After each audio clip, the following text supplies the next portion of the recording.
Welcome everyone to another Lunch and Learn. My name is Kevin Holbrook. I'm one of the technical support staff here at CAD Dimensions. If you've never attended a Lunch and Learn before, I kind of call these short little training sessions, and I've been asked to present a little information about the Motion Manager in SOLIDWORKS. The Motion Manager is included in the core version of SOLIDWORKS. For those of you who are longtime SOLIDWORKS users, you will know this as Animator or Animations, and it's just been aptly renamed in the last several years to the Motion Manager.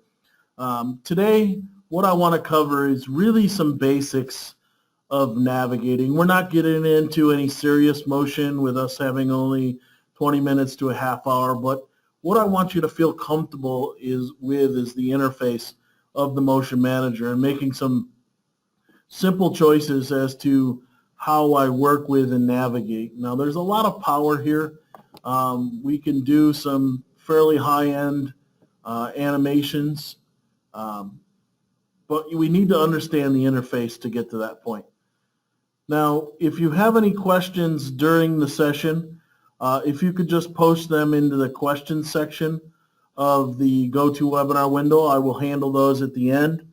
Let's go ahead and get started. So, first thing that you have to get out of the way with motion studies and the Motion Manager in general are the three interface types that we work with.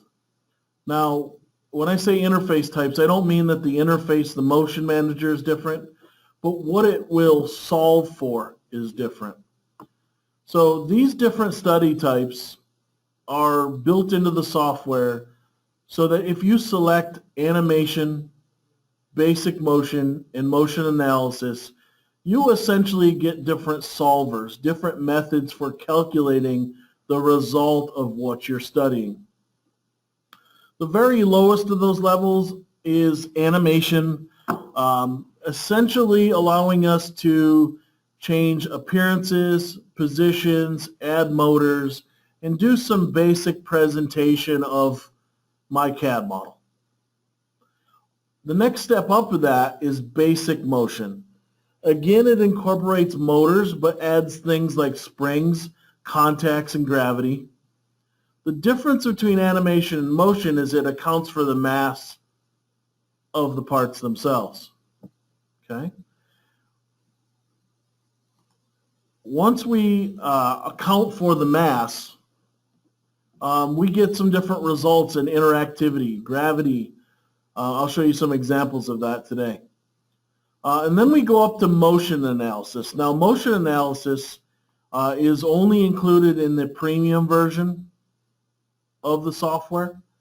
That premium version allows us to have both the kinematic and dynamic solvers. It takes into account not only the mass, but material properties and moments of inertia. So let's just take a quick look at the SOLIDWORKS interface, just so that we understand how we can see this in the interface.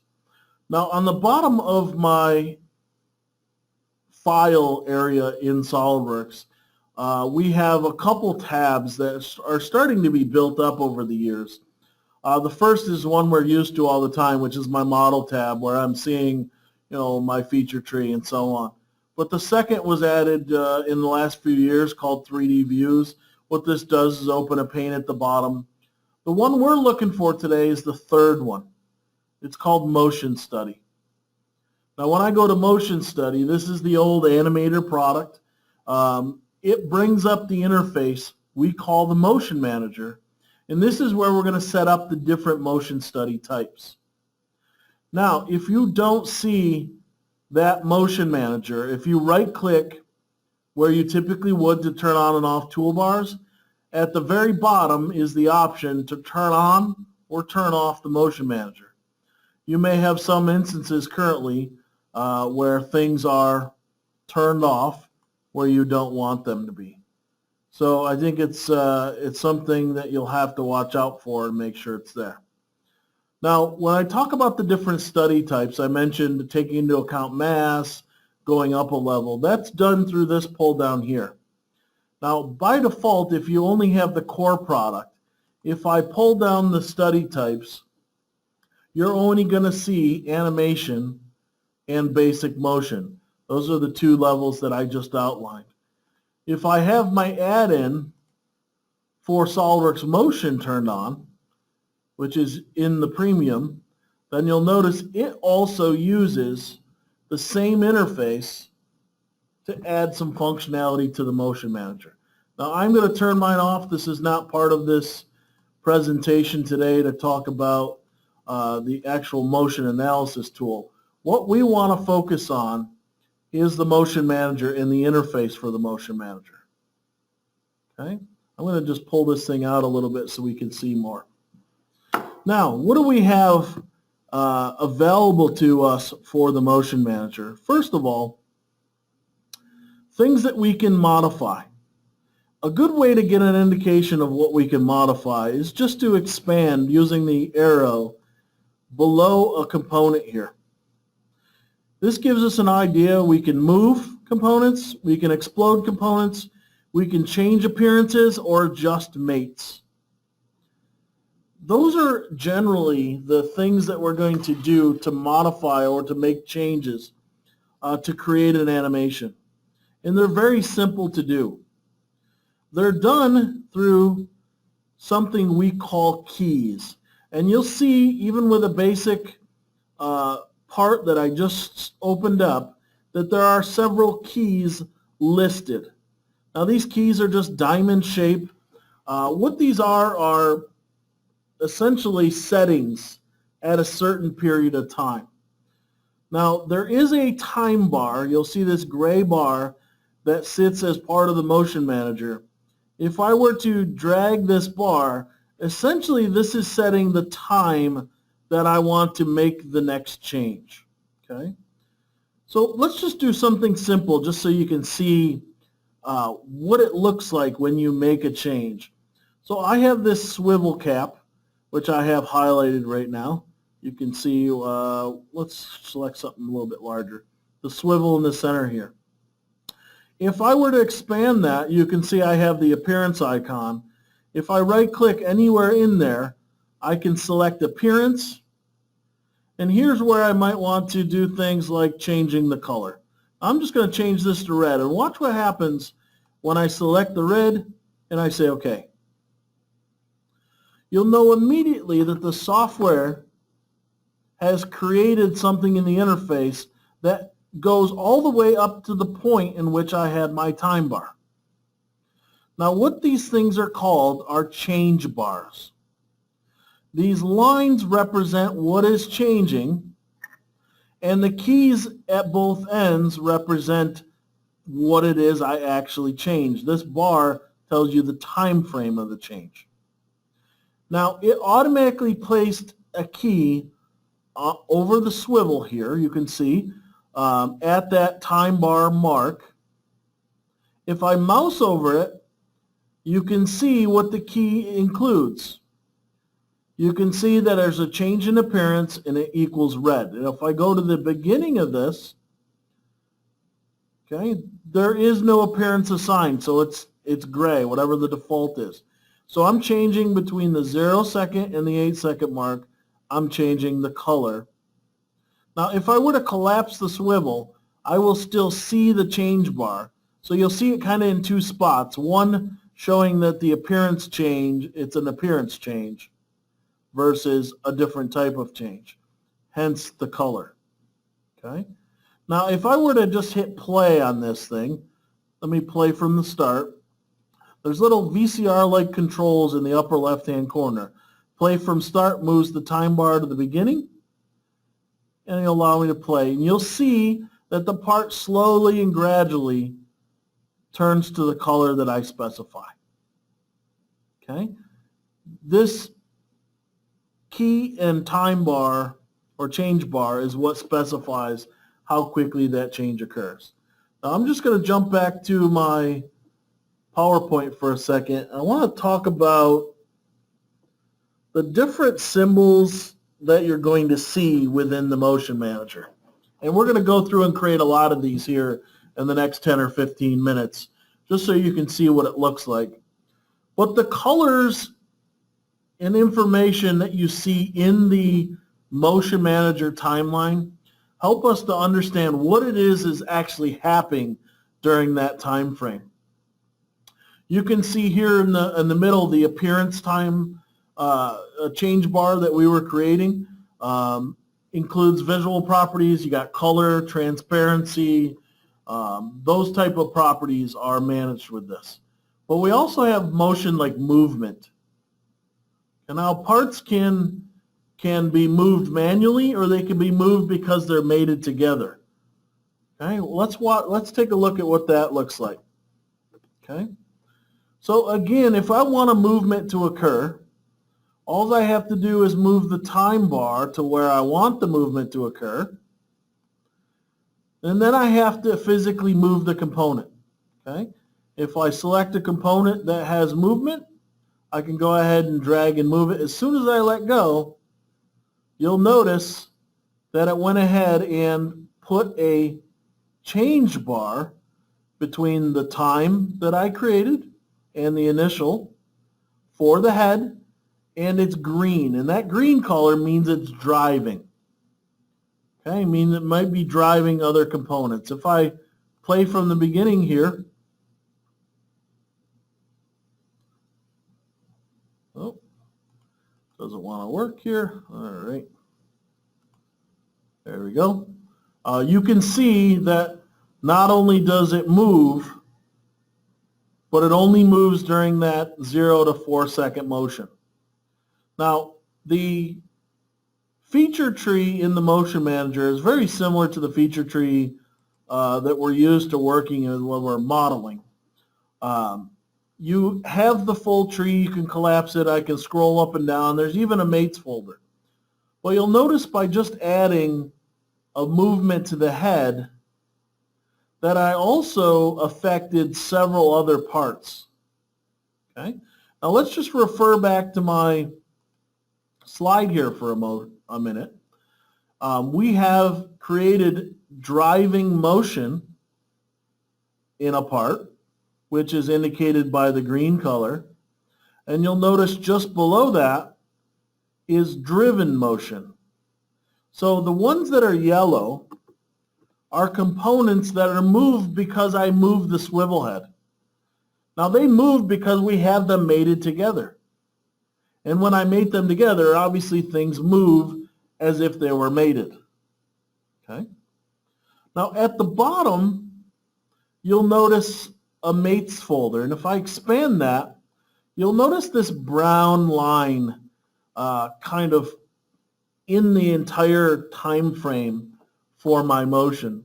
Now the brown line just indicates that this is a feature that is currently active or on. Now the reason that the Motion Manager utilizes this method is because we can turn on or off mates. We might want to turn off a mate because we want to pull something apart. Okay? And we have ways of doing that in the Motion Manager. But what I want to get across is the brown means it's currently active. Okay? At the very top of the Motion Manager, you'll see this set of keys that go from the very start of the animation to the very end of the animation. Now this is specifically there to show you the duration of the animation. Now we know because we set the key at 8 seconds that was going to be the duration because we changed the appearance to 8. But it automatically created the key to show you the full length.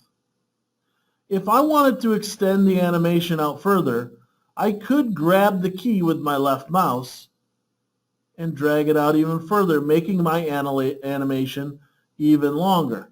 Now during this time period, nothing's going on. It's not changing color. It's not driving any motion, but I have an animation that potentially could go longer. Now let's say during that time frame, I want to change the view of the model. Okay? What I can do is create a view of the model or a change of the view in the model. You can see right now, just below the top section where it gives me the timeline, is orientation and camera views. And you'll notice there's no change in orientation and camera views. Now, if I were to rotate my model, you can see it doesn't automatically create a change in the orientation. What we actually have to do is just right-click on orientation and camera views and turn off disable view creation. Now with this off, watch what happens here. Let me go back to my 10-second timeline. What I can do now, and I'm just going to turn on my rotate about scene floor, and I'm going to rotate my model around to the other side. As soon as I let go, it's now created a change in the camera view. Notice the difference in thickness in the black line. So this is meaning there's a change between this key and this key with the camera view. If I go ahead and play this thing, on top of the head moving, I'm also changing the orientation. Okay.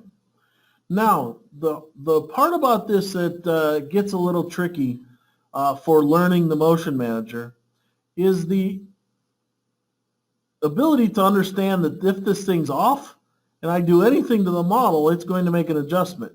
Let me kind of mess this up here for a second. Let's say I'm working here on the appearance and I just wanted to rotate the model, not knowing every time I move the model it's going to create a key. So what I've just done is now this model is twisting and rotating to get to the position I had at 8 seconds, and then it's going to rotate into the final position that I want. So this automatic creation is going to be turned on and off in a lot of cases. So I'm going to disable that back where how it originally was. And now I have this extra key in here. Now the great thing about a key is I can go ahead and at any point select it and just hit delete on the keyboard, and that will remove that key. Okay. I can also come in here and right click at any point in this orientation and camera view and place a key. Okay. So I place a key in here and now I can change maybe the orientation of the model at that point. Let's just use my orientation tool to set the key to that setting. Okay. So we start where we were at the beginning, we rotate around, and then we go into our final position. Okay, so keys are a big thing with the Motion Manager. These keys can be dragged and moved. You can adjust at what point it gets to a certain key. And here's the other thing. Let's say I didn't want it to go into this position any longer. I could also right-click on a key, and there is the opportunity to suppress that key. Okay, so now look what I have. I have the thing kind of just sitting there idle. The head is moving, and then when it gets to this point, it starts to rotate from my initial position here to the final position. So you can suppress and unsuppress keys as well. Now the other thing that we have available to us as part of keys can be also found on the right click. It's called interpolation mode. So interpolation mode has to do with how it gets along the change bar from one key to another. So let's look at how it goes from this key to here. Okay? If we right click on this key, we can set the interpolation mode to the best one to really change this is snap, just so you can see what it looks like. Now if I come back and I play this thing, see how it sits idle? I've told it when it hits that mark to snap into the other position and then start your rotation. Now let's change a few of these just so you can see the difference. By default it's set to linear. Ease in and ease out, these are kind of a slow approach in or a slow exit out. if I do an ease in, just kind of play. So it slowly starts to move, and then it gets faster until it gets close to that key, and so on. Now we can do the same with an appearance change as well. So if I go to the swivel where we change the color, and I right-click on the key here, I can change the interpolation mode to snap. Now what I've just done, if I replay this, notice it's not changing color as it's moving. But when it gets to that final key, it snaps to that color and then finishes the time bar. Okay? Now the other part of learning the Motion Manager that's a little bit different is understanding where I can get to a lot of the options. Things like moving a component are done using the Move Component command in SOLIDWORKS or manually dragging it in the graphics area. Now this particular model, you can see that these parts are not moving on me, so I may have to set the base here to flexible. Now by setting it flexible, I've added more mates to be solved in my Motion Manager. You can kind of see that it just added more items in here. I did that because I want to be able to manually move a component that's mated in position. So for instance, I might take this switch and want to slide it up. Okay. As soon as I move it, I get the change bar for driving motion. I can maybe come back here and we'll slide it back. Maybe come back a little further and we'll slide it forward. We'll show kind of an oscillating motion along the way. Okay. What I've just done, if I play from start here, it's kind of hard to make out, but you see the switch popping back and forth. And again, I can control the interpolation modes. Now on top of that, if I wanted to change up the switch a little further, I do have the ability to hide it. So if I hide, let's go out a little further here. I'm going to set it to hide. Okay. And again, it adds an appearance change for hiding the switch between this key and this key. Okay. In here. Okay. So I'm able to control when things hide, when things show by going to the individual key. Another thing I want to bring up is the ability to change things like transparency or change it to wireframe, hidden visible, hidden, those different modes. Component display is listed here. So if I wanted to change the clip to wireframe, I can go ahead and change it to wireframe. Again, the same kind of change bar occurs. It's a change in appearance, okay? But it does allow it to adjust and create a change to that component. Now I'm just going to change the interpolation mode to ease in, ease out. You can see it slowly becomes transparent and snaps to. Okay, so all of these things in the Motion Manager are very, very similar. The key is really getting used to the information that you're being presented. And let's just go through this real quick. Overall animation duration, we talked about that, the thin bar with the two keys at the end. If we're changing orientation and camera views, it's a thicker line, again with two keys at the end. Now the third one we haven't discussed yet. Let me just bounce back to SOLIDWORKS.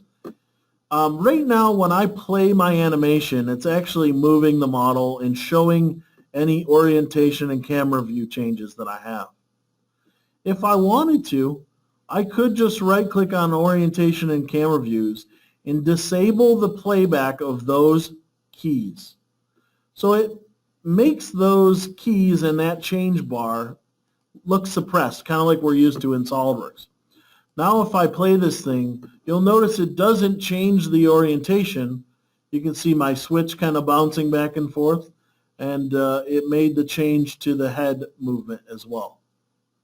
Okay, you can disable the playback of those keys as well. A little bit further down, we've talked about the magenta bar being a change in appearance, the green being driving motion, the yellow being driven motion. So usually something that you drag and move, like a driving component, will move others. Now we have one for explode. Now let me show you how this occurs. It's kind of interesting. Inside the Motion Manager is an icon at the top called the Animation Wizard. If I select the Animation Wizard, what this allows me to do is to capture some things that are kind of predefined. Okay? So in this case, I can say, I want an explode. Now it is a wizard, so you have to hit next on the screen. You tell it when to start the explode. Let's say I wanted to start this at the, it's going to go for 10 seconds. Its start time is at the 10-second mark. Now when I hit finish, all the explode that was captured from the default exploded view will now be animated. It sets it up automatically in the Motion Manager. The change bar between the movements in the explode are listed in the graphics area. And you'll notice if I look at this base, this change bar is under the explode section. Okay? And this is done using this Animation Wizard tool. So let me just play this out so you can kind of see what I've done. You'll notice as the time bar gets to those orange change bars, that's when the explode starts to occur. And they're all set at different time steps and different speeds and so on and so forth. Now, just because they're explodes created by a wizard doesn't mean I can't make some adjustments. If I wanted to change the movement of the base and take longer for that base to move, I can make an adjustment. And again, the system is going to recognize that because I changed the key that's associated with it. Okay. Now, I hope that at least this gives you a start on utilizing the Motion Manager. Now, there's a lot more involved to this, and we certainly will go more in depth as we go a little bit further. The next step in this conversation typically would be where we start to talk about different types of motion and driving that motion, driving it with motors or with springs or with gravity. Let me give you just one example of such a thing. Here is, probably most of you have seen this in the training. What this is just a very simple animation of this thing working. On top of that, you have a camera view. For those of you who have not used cameras in SOLIDWORKS, it's a way of looking through a digital camera. Now, if I look at this thing, I have a lot of yellow being driven motion. I also have under a new section here called rotary motor, I have a brown line going from one end to the other. And as I mentioned, the brown line means it's an active feature, means it's on. Now, rotary motor is added through the motors section, but just let me give you a quick idea what that is. So we're basically saying move this thing around this axis at a constant speed of 15 RPMs. And the result of this thing is a movement that looks like this. Now, we didn't drag this thing 360 degrees or 720. We basically said use a motor to drive that at a certain speed. And again, the Motion Manager, it makes it very easy to understand what's happening. Here's the full length of the animation. Here are the pieces that are turned on, and these are all driven by the motion of the rotary motor. Okay, that's what I had for you today. I'm hoping at some point to follow this up with some further questions. if this is your first introduction to the Motion Manager, feel free to post a question in the question section about the next step for you and what else you would like to learn about the Motion Manager. This was a very basic introduction. I hope it helped you, that those folks who haven't been in it yet or just learning.